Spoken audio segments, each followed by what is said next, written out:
Well, I don't know a lot about Sweden. I can find it on a map.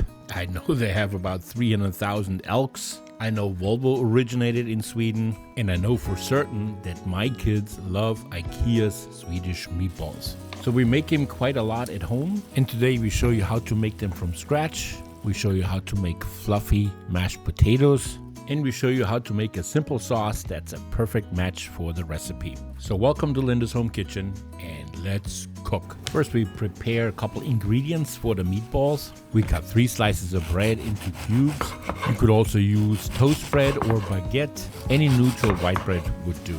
The bread basically acts as a binder in the meatball mix later on. Next you pour a 1/3 cup of milk over the bread. Let it soak a little bit for about 10 minutes. Just put it aside. Next we have to dice 1 onion. Easiest way to do that is to just cut the onion in half. Then you make a couple horizontal slices, a couple vertical slices. You get pretty evenly sized small pieces of the onion. So now we put 2 tablespoons of butter in a pan over medium heat. Now we add the onions and let them cook until they're soft and translucent. And then you just add a little bit of salt and put the onions on the side to let them cool down. That was pretty much all the preparation needed to get the meatball mix started. And now we can add 1 pound of ground beef to a bowl. To that we add 12 ounces of ground pork and we add the bread as well. And now we season everything. We add 2 tablespoons of white pepper. Next we add a 1/2 teaspoon of allspice. People often think allspice is a spice mix, but it's actually a spice from Central America. It's a dried, unripe berry of the Pimenta dioica tree. It's also known as Jamaican pepper or pimento. If you like, you can add 1/2 teaspoon of fresh grated nutmeg to it. And last but not least, you can add 1 teaspoon of salt to it. Now we add 1 egg to the mix. That also helps with the binding. And the onions have cooled down enough, so we can add them as well. And then we start mixing it all together. So now we are ready to portion out the individual meatballs. Linda likes to use an ice cream scoop for that. It's the perfect size. And we place them all on a baking sheet lined with parchment paper. And when we're done with it, we just place the sheet pan into the refrigerator for about 10 minutes. That will make the meatballs a little stiffer, a little easier to work with. So next we peel about 2 pounds of potatoes. You want to use a starchy potato like Dijon or russet. It's easier to mash them. And they turn out much fluffier and waxier potato, let's say like red potatoes. Now we cut the peeled potatoes in smaller pieces. This way they cook faster and more evenly. And as always, I will put the recipe with the exact measurements in the description below the video.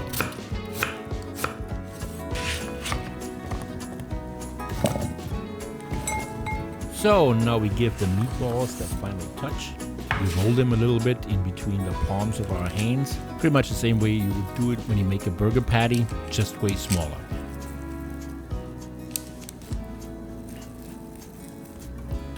So now we put 2 tablespoons of butter in a pan over medium heat. And we add the meatballs to the pan. You have to be careful cooking with butter. Butter has a much lower burning point than, let's say, vegetable oil. So keep your stove at like a 5 or below, because the burned butter will definitely ruin your meatballs. So we let the meatballs brown for about 5 minutes. And in the meantime, we can boil our potatoes in salt water.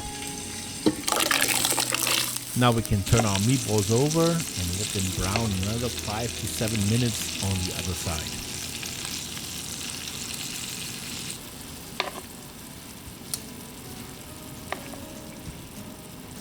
So our meatballs are now browned on both sides. They look really great. We take the pan off the stove and we transfer all the meatballs onto a sheet pan. And then we place the sheet pan in a preheated oven to 250 degrees to keep them warm. So and here are the ingredients for our sauce.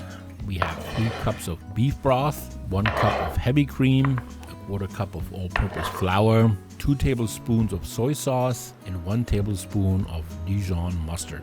First we put the flour in a pan over medium heat and we let it brown a little bit. The brown flour will help to thicken the sauce and will also help to give it its distinct color. Next we add the beef broth to it, just 1 cup at a time, very slowly. Next you whisk in the heavy cream, and now we add the soy sauce, and finally we add the mustard to the sauce. So the sauce is pretty much done now. All there is left is to add the meatballs to the sauce, turn down the heat to low, and just let it simmer for another 5 to 10 minutes until we are done making the mashed potatoes.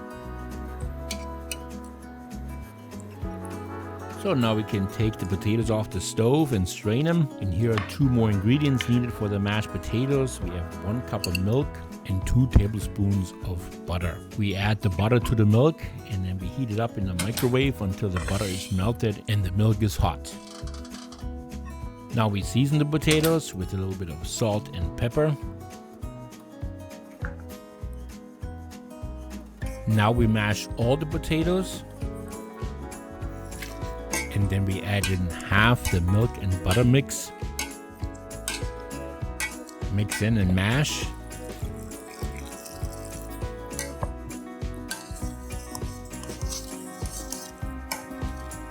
And then add the rest of the milk and butter mix and mix and mash until the mashed potatoes are really smooth. Just make sure there are no clumps in the mashed potatoes.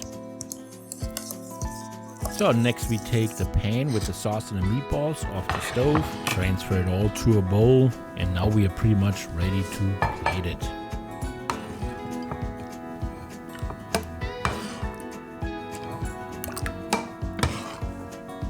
First we put a nice serving of mashed potatoes on our plate, and then we add the meatballs on top.